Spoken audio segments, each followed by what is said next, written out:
देखो planning process बहुत important topic है एग्जाम्स के लिए। बहुत सारी केस स्टडी बनती है इसमें, ठीक है, मतलब बनती ज़रूर है, ये मान के चलो। तो सबसे पहला पॉइंट क्या है, setting up of objective. Planning की शुरुआत हमेशा ऑब्जेक्टिव सेट करने से ही होती है। हर एक कंपनी या एक नॉर्मल पर्सन की भी बात करें ना, वो सबसे पहले प्लानिंग में क्या सोच के चलेगा, मुझे करना क्या है। तो जो करना है वही तो हमारा ऑब्जेक्टिव है, ठीक है। या ओवरऑल बिजनेस के जितने भी काम होंगे वो किस पे बेस्ड होंगे, सब आपके ऑब्जेक्टिव पर। और हर किसी को डायरेक्शन दी जाएगी, भाई ऑब्जेक्टिव पूरा करने के लिए ही काम करो, है ना। तो आपकी ऑर्गेनाइजेशन के ऑब्जेक्टिव कौन सेट करता है, टॉप लेवल मैनेजमेंट सेट करता है ना। डिपार्टमेंट्स के जितने भी ऑब्जेक्टिव सेट किए जाते हैं वो मिडिल लेवल मैनेजर्स होते हैं, वो सेट करते हैं। सब डिसाइड करते हैं कि किसके लिए कौन सा ऑब्जेक्टिव सेट किया जाए और उसके अकॉर्डिंग वो लोग काम करना चालू करते हैं। तो नेक्स्ट पॉइंट होता है डेवलपिंग प्रेमिसेस। प्रेमिसेस मतलब क्या होता है, प्रेमिसेस मतलब होता है एजम्पशंस। एज्यूम करके चलना कि मुझे फ्यूचर में करना क्या है। तो याद रखना प्रेमिसेस मतलब एजम्पशंस, ठीक है। तो प्रेमिसेस एक तरीके से प्लान्स का बेस होते हैं, क्योंकि आप चीज़ों को क्या करके चल रहे हो, फोरकास्ट कर रहे हो। फोरकास्ट करना मतलब एज्यूम करना, और एज्यूम करना मतलब प्रेमिसेस बनाना, ठीक है।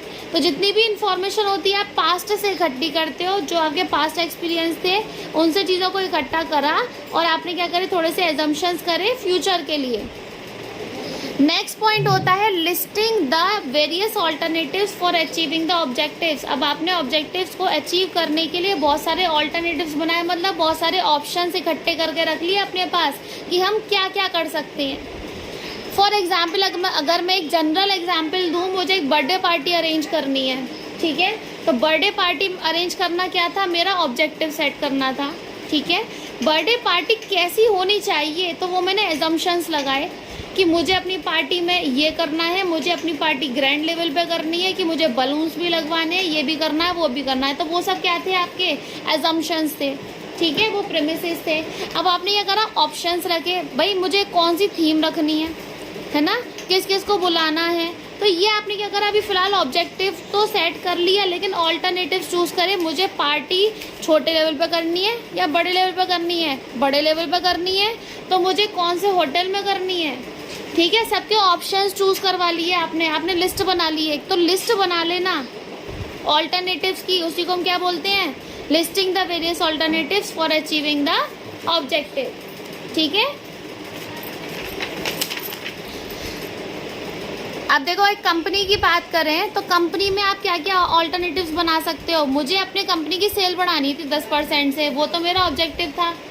आपने लिस्ट क्या बनाई कि भाई या तो मैं अपना सेल बढ़ा सकती हूँ और प्रोडक्ट्स बना करके, है ना, या लोगों को डिस्काउंट दे दूँ, या एडवर्टीजमेंट पे खर्चा कर लूँ, मार्केट में शेयर इंक्रीज करवा दूँ, डोर टू डोर सेलिंग करवा दूँ, है ना।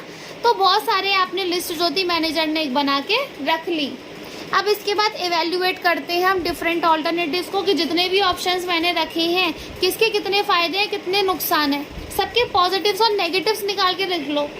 तो जिसके ज़्यादा पॉजिटिव आ रहे हो उन ऑप्शन को तो रख लो, और जिनके ज़्यादा नेगेटिव्स आ रहे हो उन ऑप्शंस को आप इग्नोर कर दो, हटा दो। हम बर्थडे पार्टी अरेंज कर रहे थे, मैंने देखा भाई कुछ होटल्स तो ऐसे हैं बहुत दूर है, वहाँ हम पहुँचेंगे ही नहीं। कुछ होटल्स ऐसे तो बहुत महंगे थे, उनको आपने लिस्ट में से हटा दिया। तो आपने वो होटल्स रखे जो आपके बजट में आ रहे थे। तो कंपनी ने क्या करा, जो उसके बजट में आ रहा था वो ऑप्शन चूज कर दिए। भाई नया प्रोडक्ट लेके आना मतलब नया प्रोडक्ट लॉन्च करना होता है, खर्चा बहुत हो जाएगा। डिस्काउंट हम दे सकते हैं हम लोगों को, है ना। एडवर्टीजमेंट पे खर्चा करना चाहे, चलो टीवी पे नहीं करवा रहे तो अखबार में तो करवा ही सकते हैं, इतना खर्चा नहीं आएगा, ठीक है। तो ऐसे करके बहुत सारे ऑप्शंस थे, उन सभी को आपने क्या करा, चूज करा। बेस्ट कौन सा था वो अब आप अगले वाले में सेलेक्ट कर रहे हैं। तो सेलेक्टिंग एन ऑल्टरनेटिव, तो देखो जिसमें कोई भी मतलब या कम से कम नेगेटिव आ रहे थे उसी वाले ऑप्शन को आपने चूज कर लिया जो आपके लिए ज़्यादा प्रॉफिटेबल था, और जिसमें फिजिबिलिटी ज़्यादा थी, मतलब हर चीज़ आपके मतलब की थी, आपके बजट में आ रही थी, उसी को आपने चूज़ कर लिया।